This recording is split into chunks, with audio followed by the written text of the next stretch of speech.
බුදුරජාණන් වහන්සේ දේශනා කරනවා.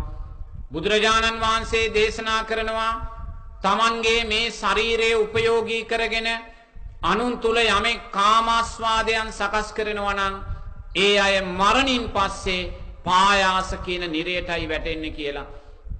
වරක් බුදුරජාණන් වහන්සේ ළඟට ගාමිණී කියලා තරුණෙක් එනවා. මේ ගාමිණී තරුණේ ඇවිල්ලා බුදුරජාණන් වහන්සේට කියනවා භාග්‍යවතුන් වහන්සේ අපි ලෝකයාව සතුටු කරන අය, අපි මේ රූපේ උපයෝගී කරගෙන ලෝකයා විනෝද කරන අය, සතුටු කරන අය, අපේ ගුරුවරු අපිට කියලා දීලා තියෙනවා මේ රූපේ උපයෝගී කරගෙන ලෝකයාව සතුටු කරන විනෝද කරන අය මරණින් පස්සේ පායාස කියන දිව්‍ය තලයට යනවා කියලා. පායාස කියන දිව්‍ය තලයට යනවා කියලා අපේ ගුරුවරු කියලා තියෙනවා කියලා මේ ගාමිණී ප්‍රකාශ කරනවා. ඒ වෙලාවේ බුදුරජාණන් වහන්සේ කියනවා ගාමිණී ඔබලාගේ ගුරුවරුන්ට ලොකු වැරදීමක් සිද්ධ වෙලා තියෙනවා. මේ පායාසය කියන්නේ දිව්‍ය තලයක් නෙමේ, මේ පායාසය කියන්නේ නිරයක් කියලා බුදුරජාණන් වහන්සේ දේශනා කරනවා. මේ නටගාමිණී කියන රංගන ශිල්පියා බයටපත් වෙනවා. තෙරුවන් සරණ පිහිටනවා, උතුම් පැවිදි උපසම්පදාව ලබනවා, උතුම් අරිහත් භාවයටපත් වෙනවා පිංගතුනි. එනම් බුදුරජාණන් වහන්සේ මේ දේශනා කරන ධර්මයේ තුල බලවත් අනතුරු හැඟවීමක් වර්තමාන සමාජයට සිද්ධ කරනවා. මොකද බුදුරජාණන් වහන්සේ දේශනා කරනවා ඇඳුමෙන් පැළඳුමෙන් හෝ අපි මේ රූපේ ලෝකයාට යම් ප්‍රමාණයකට හෝ නිරාවරණය කරනවා නම්, ලෝකයා තුල කාමච්ඡන්දයන් ඇති කරනවා නම් එය පායාසගාමී නිරේගාමී අකුසලයක් කියලා. දැන් ඔබ හිතන්න ඔබ කාන්තාවක් වේවා පිරිමියෙක් වේවා ඔබ ලස්සන රූපයක් ලබලා තියෙනවා නම් පින්තුනි ඒ ලස්සන රූපය ඔබට ලැබුණේ ඔබේ අම්මා තාත්තා නිසා නම් නෙමෙයි. ඔබ මේ ලස්සන රූපය ඔබට ලැබුණේ ඔබ ගිය ජීවිතේ පින්තුනි මල් වට්ටි දහස් ගාණක් ඔබ පූජා කළා තියෙනවා. ඔබ ගිය ජීවිතේ බෝමලු දහස් ගාණක් ඇමදලා තියෙනවා. ඔබ ගිය ජීවිතේ මෛත්‍රී චිත්තයන් දහස් ගාණක් වඩලා තියෙනවා. ඒවායේ ඵලයයි පින්තුනි ඔබ මේ ජීවිතේ ලැබුවා වූ ලස්සන ජීවිතය. එනම් බලන්න ඔබ මේ ලස්සන ජීවිතය ලබන්නේ පෙර ජීවිතේ මල් වට්ටි කී දහහක් පූජා කරන්නේ නැද්ද? පෙර ජීවිතේ බෝමලු කොච්චර අමදින්නේ නැද්ද? මෛත්‍රී චිත්තයන් කොච්චර වඩන්නේ නැද්ද? එහි ඵලය හැටියටයි ඔබට මේ ලස්සන ජීවිතය ලැබුණේ. ඒ නිසා තමා තුලින් තමා හික්මීමක් ඇති කරගන්න මෙච්චර වෙහෙස වෙලා මල් ලබා ගත්තා වූ මේ ලස්සන ජීවිතය පායාස කියන නිරය කරා අරගෙන යන්නේ නැහැ කියන චිත්තය පිංගතුනි. මොකද මේ ලෝකේ ජීවත් වෙන එක්තරා ශ්‍රේෂ්ඨ නාට්‍යාංගනාවක් ඉන්නවා. ඇය මේ ලෝකේ ඉන්න සුරූපීම නාට්‍යාංගනාවක් පිංගතුනි. අපි දන්න සාමින් වහන්සේ නමක් උතුම් සමාධියෙන් අරමුණු කෙල්ල බල්ලා තියෙනවා. මේ නාට්‍යාංගනාව පෙර ජීවිතේ කවරෙක්ද කියන කාරණය. ඒ වෙලාවේ සාමින් වහන්සේට අරමුණු වෙනවලු ඇය පෙර ජීවිතේ දේවදාසියක් පිංගතුනි. දෙවියන් උදෙසා ජීවිතය පූජා කරන්නේ දේවදාසියක් කියලයි ඉන්දිය සමාජ කියන්නේ පිංගතුනි. ඒ කියන්නේ මේ ස්වරූපී නාට්‍යාංගනාව ගිය ජීවිතේ දේවදාසියක්.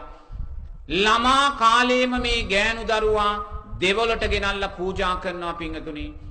ඒ ළමා කාලේ ඉඳන් මිය යන තුරාවට දෙවියන් උදෙසාම දේවදාසියක් හැටියට කටයුතු කරනවා. මල් කඩනවා, මල් මාලා නෙලනවා, දෙවියන්ට පළඳෙනවා, කහ දියරෙන් දෙවොල හොදනවා, දෙවොල අමදිනවා, මුරුතැන්පත් වෙනවා. දෙවියන් උදෙසාම ජීවිතේ පූජා කළා පිංගතුනි. මල් දසදහස් ගණන් නෙළුවා, මල් දසදහස් ගණන් මල් මාලා හැදුවා.